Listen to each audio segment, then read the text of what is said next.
बस्तर में एक बार फिर से माओवादियों ने एक ग्रामीण की हत्या कर दी है और हत्या के पीछे माओवादियों ने अपना तर्क दिया है कि जो ग्रामीण है मृतक वो पुलिस के लिए मुखबिरी का काम किया करता था। दरअसल देखा जाए तो बीते कई दिनों में बीजापुर में और बस्तर के अलग अलग इलाकों में माओवादियों ने कई ग्रामीणों की हत्या कर दी है और आरोप लगाया है कि ये सभी पुलिस के लिए मुखबिरी का काम किया करते थे। तो इस पर बातचीत करते हैं। नमस्कार, मैं विकास तिवारी हूँ, आप बस्तर टॉकीज देख रहे हैं।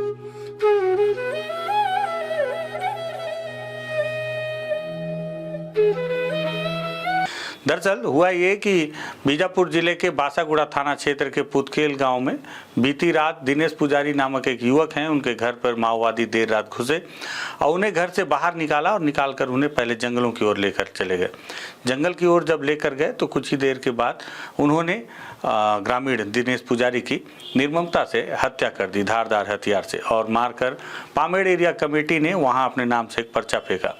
सुबह जब जो उनके घर वाले थे परिजन, जब पूरी रात दिनेश पुजारी वापस नहीं लौटे तब उनके परिजनों ने पुलिस को इसकी सूचना दी और पुलिस जो है सुरक्षागत कारणों को देखते हुए सुबह जब उजाला हुआ तब घटनास्थल की ओर गए तो उन्होंने देखा कि दिनेश पुजारी की हत्या करके उनके शव को बीच सड़क पर माओवादियों ने लेटा दिया। आसपास के इलाके में पूरी तरह से रक्त और जिस तरह से संघर्ष की स्थिति देखी गई उसे देखकर यह अनुमान लगाया जा रहा था कि दिनेश पुजारी की हत्या के पहले उनके साथ मारपीट भी की गई है। साथ ही साथ वहां घटनास्थल से एक पामेड़ एरिया कमेटी के माओवादियों के द्वारा एक स्वीकार करने वाले पर्चे को भी फेंका गया था और उस पर्चे में लिखा गया था कि दिनेश पुजारी लंबे समय से माओवादियों के खिलाफ काम कर रहे हैं और माओवादियों की सूचना वो पुलिस तक पहुंचाने का काम कर रहे हैं और यही वजह है कि उन्हें इससे पहले कई बार चेतावनी दी गई, लेकिन दिनेश पुजारी ने उस चेतावनी को स्वीकार नहीं किया और आखिरकार हारकर माओवादियों को उन्हें मौत की सजा देनी पड़ी है। ये तर्क माओवादियों का है। लेकिन इस मामले को लेकर जब हमने बस्तर आईजी सुंदरराज पी से बात की तो बस्तर आईजी ने बताया कि माओवादियों की इस एक हत्या को ना देखा जाए, दरअसल छत्तीसगढ़ में अगर इसी साल के आंकड़े को देखा जाए तो इस साल में अब तक माओवादियों ने लगभग 40 लोग को मुखबिरी के नाम पर ही मौत के घाट उतारा है, 40 लोगों को। और अगर माओवादियों के द्वारा मारे गए लोगों की बात की जाए तो बस्तर आईजी सुंदरराज पी ने बताया कि लगभग 56 लोगों की हत्या माओवादियों के द्वारा हुई है। इसमें जो 40 के अलावा जो लोग हैं वो लोग हैं जिसमें से कि कई लोग माओवादियों के द्वारा लगाए गए आईडी बम की चपेट में आकर जिन्होंने अपने प्राण खोए हैं और कुछ को माओवादियों ने अपने संगठन के लोगों को भी मारा, ये सोचकर कि वो भी पुलिस के साथ मिलकर संगठन की कुछ जानकारियां पुलिस तक पहुंचा रहे हैं।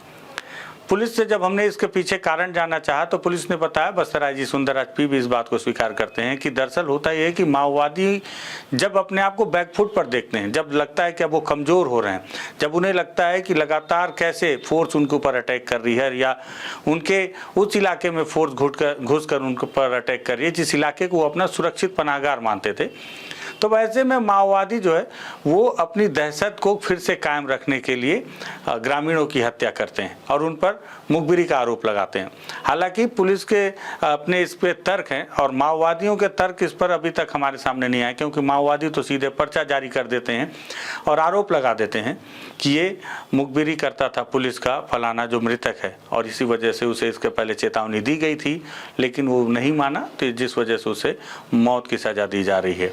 आपको बताऊं कि अभी बीते कुछ समय से मैं देख रहा हूं कि माओवादियों ने मौत की सजा देने के तरीके में भी कुछ बदलाव लाया है।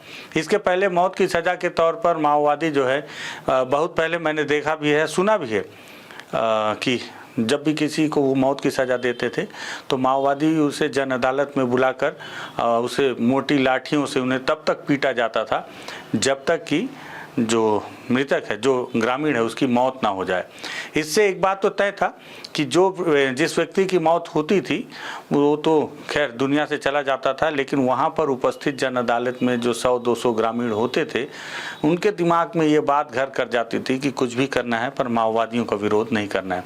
हालांकि माओवादियों का अपने जन अदालत को लेकर ये तर्क है कि वो जनता की अदालत में ये फैसला करते हैं और ये जो मौत की सज़ा हो या रिहा करने की सज़ा हो उसे जनता के द्वारा ही सुनाया जाता है। जनता फैसला करती है कि जिस पर आरोप ठहराया गया, जिसे आरोपी पाया गया है, उस व्यक्ति के साथ क्या सजा दी जाए, उस पर क्या फैसला लिया जाए। तो सारे आरोप बताने के बाद तब जनता उनके ऊपर फैसला करती है। लेकिन बीते दिनों से ये देखने में आया है कि माओवादी जन अदालत में कई लोगों को फांसी की सजा भी दे रहे हैं। ये फांसी की सजा देने का पैंतरा उनका नया दिख रहा है। बीते दिनों इंद्रावती नदी के उस पार भी 2 लोगों की हत्या माओवादियों ने की मुखबिरी के आरोप में, और उन्हें भी फांसी की सजा दी गई। ऐसे ही कई 3-4 घटनाएं हुई हैं जिसमें माओवादियों ने, जो ग्रामीण हैं, उन्हें फांसी की सजा देते हुए उन पर आरोप यही लगा है कि पुलिस के लिए वो लोग मुखबिरी किया करते थे। और इस तरह से अब तक 40 लोगों को मौत के घाट उतारा जा चुका है। ये दुखद घटना है आज जब पूरा देश दीपावली का त्यौहार मना रहा है। ऐसे में माओवादियों ने ग्रामीण की हत्या कर दी है। माओवादियों से कई सवाल हैं ऐसे ग्रामीणों की हत्या को लेकर, लेकिन दिक्कत यह है कि माओवादियों के कोई बड़े लीडर हमसे मिलते नहीं हैं, उनसे मुलाकात नहीं हो पाती। नहीं तो हम पूछते हैं कि आखिर ऐसी भी क्या वजह है कि जिन इलाकों में आप काबिज हैं उस इलाके के ग्रामीणों को आपको मौत की सजा देनी पड़ रही है। क्या इसी तरह से जन अदालत में आप लोग मौत की सजा देकर ही बस्तर में काबिज हो पाए थे? सन 80 में जब आप लोग यहाँ पहुँचे थे, आप लोगों की टीम जब दंडकारण्य में पहुँची थी बस्तर में, तो क्या उस वक्त भी आप लोग इसी तरह से जन अदालत लगाकर ग्रामीणों को मौत की सजा दे दिया करते थे? जिन्हें आप मौत की सजा देते हैं, उनकी पत्नियां, उनके छोटे बच्चे, उनका आगे क्या होता होगा? क्या आप लोगों ने कभी इस पर भी विचार किया है? अगर आप लोग जल जंगल जमीन की लड़ाई लड़ रहे हैं तो ऐसे जल जंगल जमीन की लड़ाई में अगर आप एक सच्ची लड़ाई लड़ने का दावा करते हैं तो क्यों नहीं इन ग्रामीणों को अपने साथ जोड़ने में सफल हो पाते हैं? आखिर क्यों आप लोगों का जनाधार कम होता जा रहा है? इसके पीछे क्या वजह है? आखिर क्यों नहीं आप लोग सामने आकर हमारे सरकार से, तो सरकार ने कई बार आपसे बातचीत करने के लिए पहल की है, लेकिन मैं भी चाहता हूं कि आप बस्तर टॉकीज से ही कम से कम बातचीत करें। कम से कम हम चाहते हैं कि हमारे भी कई सवाल हैं आपको लेकर, हम भी आपसे पूछना चाहते हैं कि कब तक ये खून खराबा चलेगा। इसके पहले मैंने टेका मेटा में भी यही सवाल पूछा था कि कब तक बस्तर के आदिवासियों को 12 बोर बंदूक देकर और चंद कारतूस देकर आप AK-47 से लैस जवानों के सामने इस जंग को लड़ने के लिए उन्हें खड़ा कर देंगे, और कब तक उन्हें इसी तरह से मरना होगा? और जो लोग बच जाएंगे तो उनकी स्थिति क्या होगी? आगे की लड़ाई क्या है? किससे लड़ रहे हैं? क्या आप लोगों का एजेंडा है? कई सवाल हैं। कब तक ऐसे बेगुनाहों को मार दिया जाएगा? क्या वाकई में ये लोग पुलिस के लिए मुखबिरी करते हैं? क्या वाकई में आपके पास इतने पुख्ता सबूत होते हैं कि इन लोगों ने आपके संगठन के लिए पुख्ता मुखबिरी की है, जिस वजह से आप लोगों को बड़ा नुकसान हुआ और जिस वजह से आप लोगों के पास अब कोई उपाय नहीं बचा और आप लोग इन ग्रामीणों को मौत की सजा दे रहे हैं? क्या वाकई में सच है या पूरी जानकारी है, या कहीं कथा कहानियां, या कोई अपनी निजी दुश्मनी तो नहीं निकालता? कोई अपनी निजी दुश्मनी निकालने के लिए तो जिस तरह से ग्रामीण DRG के जवानों पर आरोप लगाते हैं कि जो सरेंडर माओवादी होते हैं अब DRG में जाकर वो जो सम्मिलित हो जाते हैं, वो भी जब गांव में सर्चिंग के दौरान पहुंचते हैं गांव में, तो उनके साथ भी ये स्थिति होती है कि कई DRG के जवानों पर ग्रामीणों ने आरोप लगाया है कि वो अपनी व्यक्तिगत दुश्मनी निभाने के लिए किसी को बेवजह ही माओवादी संगठन से जोड़कर उसे सजा दिलवा देते हैं या उन्हें गोली भी मार दिया करते हैं। तो क्या माओवादी संगठन में भी इसी तरह की उस पर, क्योंकि अब तक कोई ग्रामीण ने आरोप नहीं लगाया, इसके पीछे जरूरी नहीं है कि ग्रामीण वाकई में माओवादी पाक साफ होंगे। इसके पीछे ये भी वजह हो सकती है कि क्या वाकई में ऐसा तो नहीं कि ग्रामीण डर की वजह से अपने मन की बात नहीं बोल पा रहे। सच क्या है ये तो माओवादी संगठन के लोग ही बता पाएंगे। लेकिन दुखद पहलू ये है कि अब तक केवल इसी साल में 40 लोगों, इसमें नेता भी शामिल है, बीते दिनों कांग्रेस के भी एक नेता हैं, उनकी भी हत्या बीजापुर में माओवादियों ने की थी। सब पर अलग अलग आरोप लगाकर आप इस तरह से निर्ममता से हत्या कर देते हैं और उसकी सुनवाई कोई नहीं करता। ना आपके जन अदालत में क्या होता है कि एक बार मैंने जन अदालत जरूर अटेंड किया था आपका, लेकिन उस वक्त बस्तर फाइटर के जवान को आप लोगों ने रिहा करने के लिए मुझे बुलाया था, रिहा किया था। ये बात अच्छी थी कि उस वक्त भी वहाँ पर उसे मौत की सजा देने का जिक्र किया गया था, लेकिन बड़े माओवादी नेताओं ने उसे रिहा करने का फैसला किया और हमने उस सुखद समाचार को लेकर उस जो बस्तर फाइटर के जवान हैं उसे सुरक्षित लेकर हम वापस लौटे थे। दूसरा सवाल पुलिस के अधिकारियों से भी, हालांकि पुलिस के अधिकारी भी इस पर कोई जवाब नहीं देंगे। पुलिस के अधिकारी भी माओवादियों से इस लड़ाई में कई अपने मुखबिरों को तैयार करते हैं। आपके पास ऐसा कोई एजेंडा है कि अगर मान लीजिए माओवादियों ने इन पर आरोप लगाया। अभी आरोप झूठा है या सच ये तो आप ही जाने और माओवादी जाने, और तीसरा वो मृतक जाने, क्योंकि वो तो अब चला गया है, वो तो बताएगा नहीं।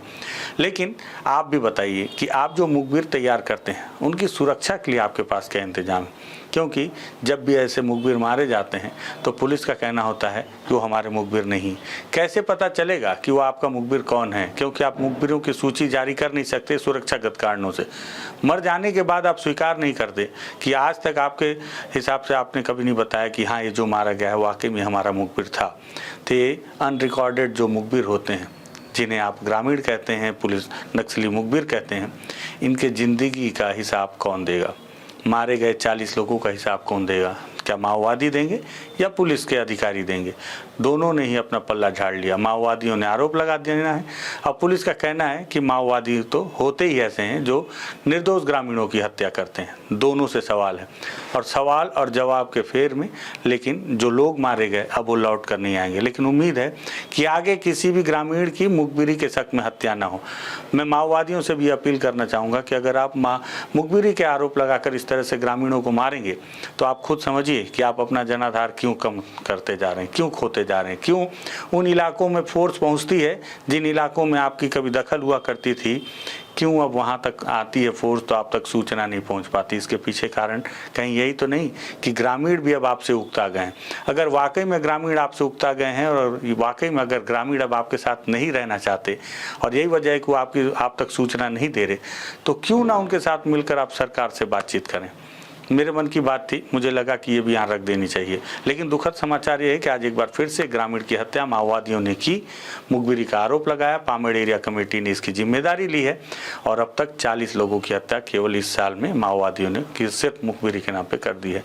बहुत दुखद समाचार है। दीपावली के इस खुशनुमा माहौल के बीच भी मैं आपको ये दुखद समाचार बताने के लिए मजबूर हूँ। इसके लिए मैं माफ़ी के साथ आपसे विनती करता हूँ कि अगर आपको लगे कि ये सवाल सार्थक है, ज़रूरी है, तो इस वीडियो को शेयर कर दीजिएगा। लगे कि हम बस्तर टॉकीज़ में बात ठीक ठाक मुद्दों पर कर रहे हैं और ज़रूरी मुद्दों पर कर रहे हैं, तो आप बस्तर टॉकीज़ को भी सब्सक्राइब कीजिएगा। धन्यवाद।